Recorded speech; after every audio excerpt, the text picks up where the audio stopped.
गंग गणपते नमो नमः। श्रीमद् वाल्मीकि रामायण किष्किंधा कांड 40वां सर्ग भाग 2। श्री राम की आज्ञा से सुग्रीव को सीता के खोज के लिए पूर्व दिशा में बानरों को भेजना और वहाँ के स्थानों का वर्णन करना।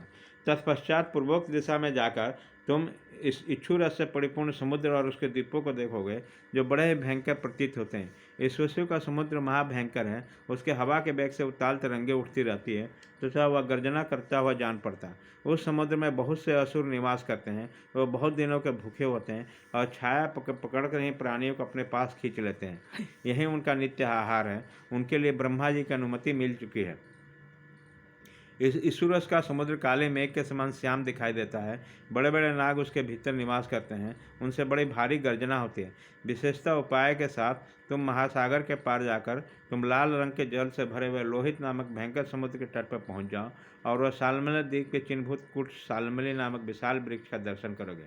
उसके पास ही विश्वकर्मा का बनाया हुआ विनीतानंदन गरुड़ का एक सुंदर भवन है, जो नाना प्रकार के रत्नों से विभूषित तथा कैलाश पर्वत के समान उज्ज्वल विशाल है।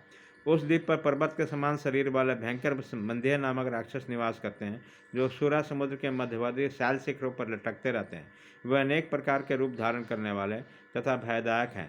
प्रतिदिन सूर्योदय के समय वे राक्षस सुधर्मुख होकर सूर्य से जूझने लगते हैं, परंतु सूर्य मंडल के ताप से संतप्त तथा ब्रह्म तेज से निहित होकर सारा समुद्र के जल में गिर पड़ते हैं। वहीं से फिर जीवित होकर उन्हीं शैल शिखरों पर लटक जाते हैं। उन्हें बार बार ऐसा ही क्रम चला जाता है। साल में द्वीप अंसुरा समुद्र से आगे पड़ने पर क्रमशः गिरित और दधी के समान समुद्र प्राप्त होंगे। वहाँ सीता का खोज करने के पश्चात जब आगे बढ़ोगे तो सफ़ेद बादलों सी आभा वाला क्षीर समुद्र का दर्शन करोगे। दुर्दशा बानरों, वहाँ पहुंचकर उठती हुई लहरों से युक्त क्षीर सागर को इस प्रकार देखोगे मानो उन्होंने मोतियों का हार पहन रखा। उस सागर में बीच में ऋषभ नामक एक बहुत ऊंचा पर्वत है, जो श्वेत वर्ण का। उस पर्वत पर सब और बहुत से वृक्ष भरे हुए हैं, जो फूलों से सुशोभित तथा दिव्य गणों से सुवासित हैं। उनके ऊपर भी सुदर्शन नाम का एक सरोवर है, जिनके चांदी के समान श्वेत रंग वाले कमल खिले हुए हैं। उन कमलों के केसर स्वर्णमय है और सदा दिव्य दीप्ति से दमकते रहते हैं। उन सरोवर राजहंसों से भरा हुआ रहता है। देवता, चानर, यक्ष, किन्नर तथा अप्सराएं बड़े प्रशंसा के साथ जल विहार करने के लिए वहाँ आया करते हैं।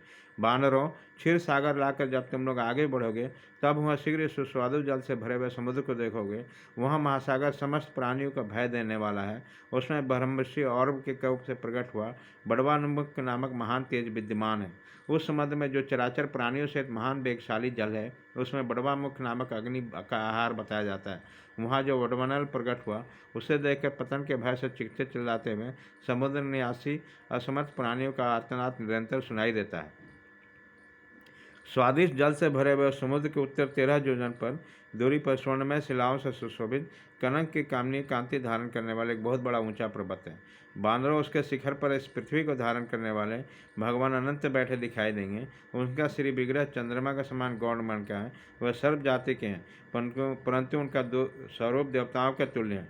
उनके नेत्र प्रफुल्ल कमल दबल के समान है और शरीर नील वस्त्रों से आच्छादित है। उन अनंत देव के सहस्र मस्तक है। पर्वत के ऊपर उन महात्मा के ताड़ के चिन्ह से युक्त स्वर्णमय ध्वजा फहराती रहती है। उस ध्वजा की 3 शिखाएं हैं और उसके नीचे आधार भूमि पर बेदी बनी है और इस तरह उस ध्वज की बड़ी शोभा होती है। वह ताल ध्वज पूर्व दिशा की ओर सीमा सूचक के रूप में देवताओं के द्वारा स्थापित किया गया है। उसके बाद स्वर्णमय उदय पर्वत है, जो दिव्य शोभा से संपन्न है। उसका गगन चुंबी शिखर 100 योजन लंबा है। उसका आधारयुक्त पर्वत भी वैसा ही है। उसके साथ दिव्य स्वर्ण शिखर अद्भुत शोभा पाता है। वहाँ के साल, ताल, तमाल और फलों से लदे हुए कनेर आदि वृक्ष भी स्वर्णमय हैं। उन सूर्यतुल्य तेजस्वी दिव्य वृक्षों से उदयगिरी की बड़ी शोभा होती है।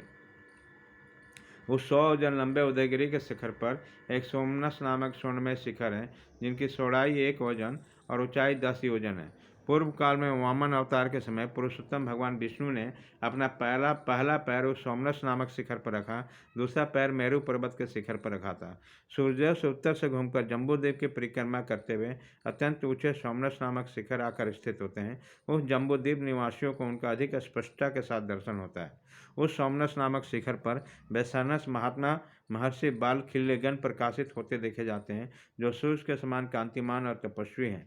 वह उदयगिरी के सोमनस शिखर के सामने ही दीप सुदर्शन नाम से प्रसिद्ध है, क्योंकि उक्त शिखर पर जब भगवान सूर्य उदित होते हैं तब उस दीप से समस्त प्राणियों का तेज से संबंध होता है और इन सबको नेत्रों का प्रकाश होता है। यही इस द्वीप के सुदर्शन नाम होने के कारण है। उदराचल के पृष्ठ भागों में, कंदराओं में तथा वनों में तुम्हें जहाँ तहाँ विजय कुमारी सीता से रावण का पता लगाना चाहिए। उस श्रवण में उदाचल तथा महात्मा सूर्यदेव को तेज से व्याप्त हुई उदयकालीन अन्नपूर्ण संध्या के रक्तवर्ण की प्रभा से प्रकाशित होती है। सूर्य का उदय का वह स्थान सबसे पहले ब्रह्मा जी ने बनाया और यही पृथ्वी एवं ब्रह्मलोक का द्वार है। ऊपर के लोकों में रहने वाले प्राणी इसी द्वार से भूलोक में प्रवेश करते हैं और भूलोक के प्राणी इसी द्वार से ब्रह्मलोक में जाते हैं। पहले इसी दिशा में द्वार का निर्माण हुआ, इसलिए इसे पूर्व दिशा कहते हैं। उदयाचल की घाटियाँ, झरना और गुफाओं में यत्र तत्र घूमकर तुम्हें विजय कुमारी सीता से रावण का अन्वेषण करना चाहिए। इससे आगे का पूर्व दिशा अगम्य, उधर देवता रहते हैं। उस और चंद्रमा सूर्य का प्रकाश न होने के कारण वहाँ की भूमि अंधकार से आच्छन्न और अदृश्य है। उदराचल के आसपास जो समस्त वन, पर्वत और कंदराएं तथा नदियाँ हैं तथा उनमें जिन स्थानों का मैंने निर्देश नहीं दिया उन्हें भी तुम्हें जानकी का खोज करना चाहिए। बानर शिरोमणि, केवल उदयगिरी तक ही बानरों का पहुँच हो सकती है। इसके आगे न तो सूर्य का प्रकाश है न देश आदि कोई सीमा, अतः आगे के भूमि के बारे में मुझे कुछ भी मालूम नहीं है। तुम लोग उदयचल के जाकर सीता और रावण के स्थान पर पता लगाना और 1 मास पूरा होने तक लौट आना है। 1 महीने से अधिक न ठहरना। जो अधिक काल तक वहाँ रह जाएगा वो मेरे द्वारा मारा जाएगा। मिथिलेश कुमारी का पता लगाकर अनुवासन का प्रवेश सिद्ध हो जाने पर अवश्य लौट जाना। बानरों, वन समूह में अलंकृत एवं पूर्व दिशा में अच्छी तरह भ्रमण करने पर श्री रामचंद्र जी की प्यारी पत्नी सीता का समाचार जानकर तुम वहाँ से लौट आओगे। इससे तुम सुखी होगे। इस प्रकार श्री वाल्मीकि निर्मित आर्ष रामायण आदि काम के स्कंधा कांड में 40वां सर्ग पूरा हुआ।